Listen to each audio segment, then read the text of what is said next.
Muy buen día, feliz Navidad, ¿cómo va? ¿Bien? Tengo para la fiesta 10 preceptos. ¿Compartimos? 1. La estrategia de la distracción.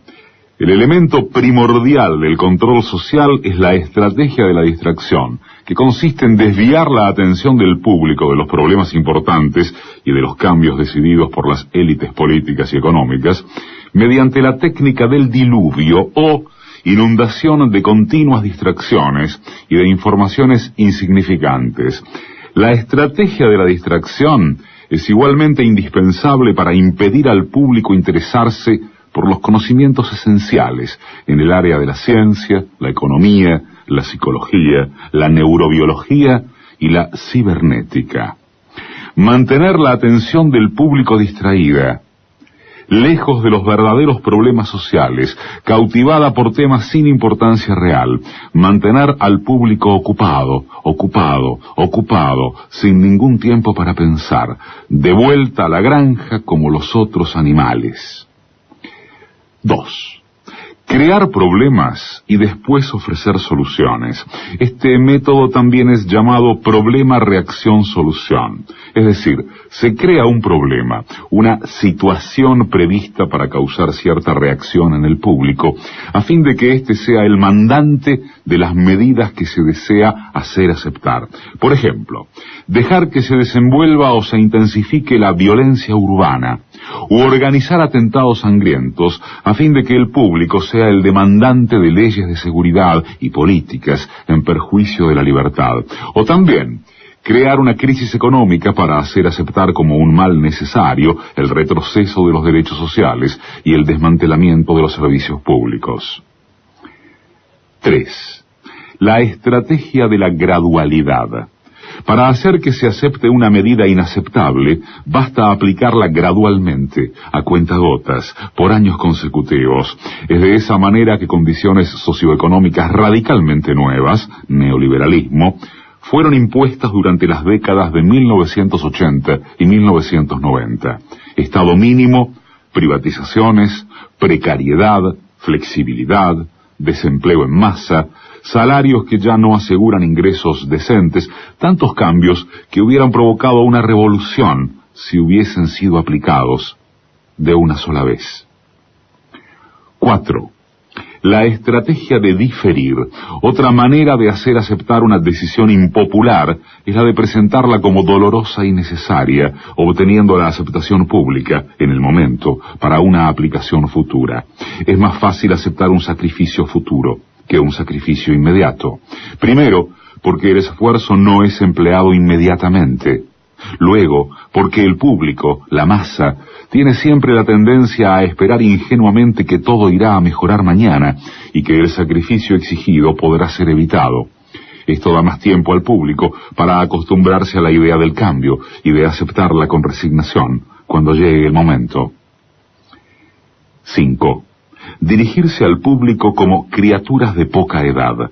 La mayoría de la publicidad dirigida al gran público utiliza discurso, argumentos, personajes y entonación particularmente infantiles, muchas veces próximos a la debilidad, como si el espectador fuese una criatura de poca edad o un deficiente mental. Cuanto más se intente buscar engañar al espectador, más se tiende a adoptar un tono infantilizante. ¿Por qué?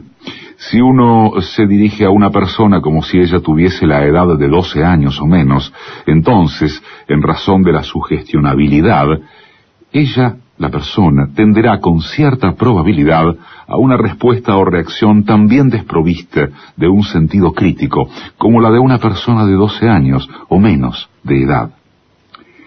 6. Utilizar el aspecto emocional mucho más que la reflexión. Hacer uso del aspecto emocional es una técnica clásica para causar un cortocircuito en el análisis racional y, finalmente, al sentido crítico de los individuos. Por otra parte, la utilización del registro emocional permite abrir la puerta de acceso al inconsciente para implantar o injertar ideas, deseos, miedos y temores, compulsiones o inducir comportamientos. 7. Mantener al público en la ignorancia y la mediocridad. hacer que el público sea incapaz de comprender las tecnologías y los métodos utilizados para su control y su esclavitud. La calidad de la educación dada a las clases sociales inferiores debe ser la más pobre y mediocre posible, de forma que la distancia de la ignorancia que planea entre las clases inferiores y las clases sociales superiores sea y permanezca imposible de alcanzar para las clases inferiores. 8. Estimular al público a ser complaciente con la mediocridad. Promover al público a creer que es moda el hecho de ser estúpido, vulgar e inculto. 9. Reforzar la autoculpabilidad. Hacer creer al individuo que es solamente él el culpable por su propia desgracia, por causa de la insuficiencia de su inteligencia, de sus capacidades o de sus esfuerzos. Así, en lugar de rebelarse contra el sistema económico, el individuo se autodesvalida y se culpa, lo cual genera un estado depresivo, uno de cuyos efectos es la inhibición de su acción. Y sin acción no hay revolución. Y 10. Conocer a los individuos mejor de lo que ellos mismos se conocen. En el transcurso de los últimos 50 años, los avances acelerados de la ciencia han generado una creciente brecha entre los conocimientos del público y aquellos conocimientos poseídos y utilizados por las élites dominantes.